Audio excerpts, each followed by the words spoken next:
আমরা না খেয়ে রয়েছি, কি আমরা মরে যাব? একটা পুরুষ মানুষ 7 দিন না খেয়ে বাঁচতে পারে, একটা মহিলা মানুষ 11 দিন না খেয়ে বাঁচতে পারে। তাহলে আমরা মাত্র একটা বেলা বা দুইটা বেলা যদি না খেয়ে থাকি, তাতে কি হয়ে যায়? আমাদের একদম শেষ হয়ে যায় আমরা। এটা করা যাবে না।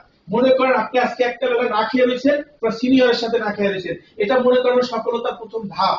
আল্লাহ আপনাকে পরীক্ষা করতেছে যে তুমি টিকবা কিনা, তোমাকে যে 1 কোটি টাকা দিব, তুমি এই 1 কোটি টাকার ভার বহন করতে পারবা কিনা। আপনাকে যে 5 কোটি টাকা দিবে, আমাকে যে 5 কোটি টাকা দিবে, এটার জন্য আল্লাহ পরীক্ষা করবে না? অবশ্যই পরীক্ষা করবে। কারণ টাকা তো আসার পরে আপনি তো নিজেও নষ্ট হয়ে যেতে পারেন, বা আমি নিজেও নষ্ট হয়ে যেতে পারি। এজন্য আল্লাহ অবশ্যই কি করবে? আমাকে পরীক্ষা করে টাকা দিবে। এজন্য আমাদের কত বেলা না খেয়ে থাকি সেটা হিসাব না, কতটুকু কাজ আজকে করছি ওইটা ডিসিশন নিতে হবে। ধরেন আপনি আজকে খাইতে পারি নাই, কিন্তু আপনার কি করতে হবে? পরিকল্পনা কমানো যাবে না যে আজকে খেতে পারি নাই কি কি কারণে, আমার এই কারণে, এই কারণগুলো আগামী সপ্তাহ থেকে এটা হতে পারবে না, আগামী সপ্তাহ আমার আসতেই হবে। যখন আমি এই ডিসিশন নিব, তখন খাওয়ার চিন্তা করবে না, খাওয়ার চিন্তা আসবে না। এই জন্য আমরা চেষ্টা করবো সর্বোচ্চ ফোকাস ঠিক রাখে আমরা কাজ করে যেতে পারবো তো ইনশাআল্লাহ। দেখেন এই দুজনকে কি চিনি আমরা? একজন হলো বিল গেটস আর একজন হলো কি ওয়ারেন বাফেট। দুইজনে কিন্তু পৃথিবীর ভিতরে সবচেয়ে বড় ধনী, তাই না? এই বিল গেটস এর বাবা ওয়ারেন বাফেটকে একদিন একটা দাওয়াত দিছে, যে তার বাড়িতে অনুষ্ঠান, দাওয়াত দিছে। তারপরে গেল, যাওয়ার পরে বিল গেটস এর বাবা বলতেছে যে ওয়ারেন বাফেট এবং বিল গেটস, তোমরা তো দুইজনেই কি পৃথিবীর শ্রেষ্ঠ ধনী।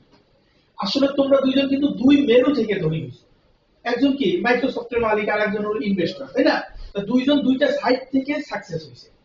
তোমরা দুইটা রুমে যাবা, যাওয়ার পরে তোমাদের যে সাকসেস, এই সাকসেস হওয়ার মূল যে একটা জিনিস, তুমি এক বাক্যে লিখবা যে সাকসেস হওয়ার অন্যতম কারণ, অনেক কারণ আছে, এর মধ্যে অন্যতম একটা কারণ লিখবা, যে এই কারণটার কারণে তুমি সাকসেস হয়েছো, এইটা তুমি লিখে আসো, এক বাক্যে লিখো। তোমরা দুইজনেই দুইটা রুমে যাও, গিয়ে লিখে নিয়ে আসো, আমি এটা দেখতে চাই। পরবর্তীতে দুইজন দুই রুমে গেছে, যাওয়ার পরে আসার পরে লিখে নিয়ে আসার পরে দেখেন দুইজন ব্যক্তি লিখছে যে ফোকাস, যে আমি যখন ওয়ারেন বাফেট বলতেছে, আমি যখন ইনভেস্টরের কাজ শুরু করি, বিনিয়োগ শুরু করি, তখন থেকে আমি বিনিয়োগের বাইরে আমি কোনো চিন্তা করি নাই। অনেক জায়গায় বিনিয়োগ আমি $5 $50 দিয়ে কিনছি, কেনার পর আমি কি হয়েছি? ক্ষতিগ্রস্ত হয়েছি, লুজার হয়েছি, তারপর আবার টাকা দিয়ে আমি ওইখানে বিনিয়োগ করছি। মানে আমার কথা হলো আমি বিনিয়োগের বাইরে যাই নাই। কারণ এইটা বুঝাইছে যে আমার ফোকাস এখানেই ছিল, যে আমি এখান থেকেই সাকসেস হব, এইটা। এবং বিল গেটস কি বলছে যে আমি মাইক্রোসফট, মানে আমি ডিজিটাল যে ক্রিয়েটর, এটা নিয়েই আমি কাজ করছি। আমি যে মাইক্রোসফট তৈরি করলাম বা বিভিন্ন জিনিস তৈরি করলাম, আমি এটা নিয়েই শুরুতে কাজ করছি। এর বাইরে অনেক অফার আসছে, আমার অনেক কিছু আসছে, কিন্তু আমি ওই দিকে ফোকাসটা দেই নাই। আমি ফোকাস রাখছি আমার এই প্রতিষ্ঠানের উপরে।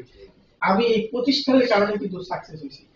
এই জিনিসটা আমি বুঝাইলাম। দেখেন পৃথিবীতে হাজার হাজার কোম্পানি আছে, হাজার হাজার কোম্পানি থেকেও হাজার হাজার ব্যক্তি কি হচ্ছে? প্রতিনিয়ত সাকসেস হচ্ছে। কিন্তু আপনি কোনটায় হবেন? আপনি একটা প্রতিষ্ঠান সিলেক্ট করেন, 100% একটা প্রতিষ্ঠান সিলেক্ট করেন যে আমি এইখান থেকে সাকসেস হতে চাই, ওইখানে আপনি সময় দেন। আমার ইনফ্লুয়েন্স লিমিটেডে আপনার সময় দিতে হবে না, আপনার যেটা ভালো লাগে। কিন্তু আগে আপনি ডিসিশন নেন যে আমি এইটা থেকে সাকসেস হব, দেন আপনাকে রিজিকের ব্যবস্থা আল্লাহ করবে ওই প্রতিষ্ঠানের মাধ্যমে। এজন্য ফোকাস চেঞ্জ করা যাবে না, ফোকাস পরিবর্তন করা যাবে না। পারবো তো ইনশাআল্লাহ? ফোকাসটা আমরা ধরে রাখবো।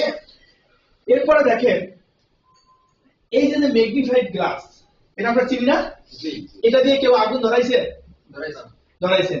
দেখেন এমনিতে তো সূর্য কি আপনার আলো দিচ্ছেন আমাদের, কোথাও কি আগুন ধরতেছে? ধরে না। কিন্তু আপনি এই ম্যাগনিফাইড গ্লাস যখন সূর্যের তাপে দিবেন, দেওয়ার পরে নিচে যদি কিছু আপনি হালকা আগুন ধরানোর জন্য যে লাকড়ি দরকার বা যে একটা জিনিস দরকার, ওইটা যদি দেন, দেওয়ার পরে দেখবেন সর্বোচ্চ 30 সেকেন্ড থেকে 1 মিনিটের ভিতরে কিন্তু আগুন ধরে যাচ্ছে। এর কারণটা কি? দেখেন সূর্য কিন্তু এমনিতে আগুন দেয়, আলো দিচ্ছে, সেটা দিয়ে কিন্তু আগুন ধরতেছে না। কিন্তু এই একটা গ্লাসের মাধ্যমে যখন আগুনটা যাচ্ছে, তখন কিন্তু এইখানে আগুন ধরে যাচ্ছে। এর কারণ হলো এই যে লক্ষ কোটি রশ্মি আছে সূর্যের ভিতরে, এই লক্ষ কোটি রশ্মিকে ম্যাগনিফাইড গ্লাস একত্রিত করে একটা জায়গায় ফোকাস দিচ্ছে। এই লক্ষ কোটি রশ্মিকে একত্রিত করে ম্যাগনিফাইড গ্লাস কি করছে? একভাবে এক জায়গায় ফোকাসটা দেওয়ার কারণে কিন্তু ওখানে আগুন ধরে গেছে। আমাদের ব্রেনে প্রত্যেকটা ব্যক্তির এমন হাজার হাজার লক্ষ কোটি যোগ্যতা আছে, যে যোগ্যতাগুলো আমি দেখি না, সূর্যের আলোর মতো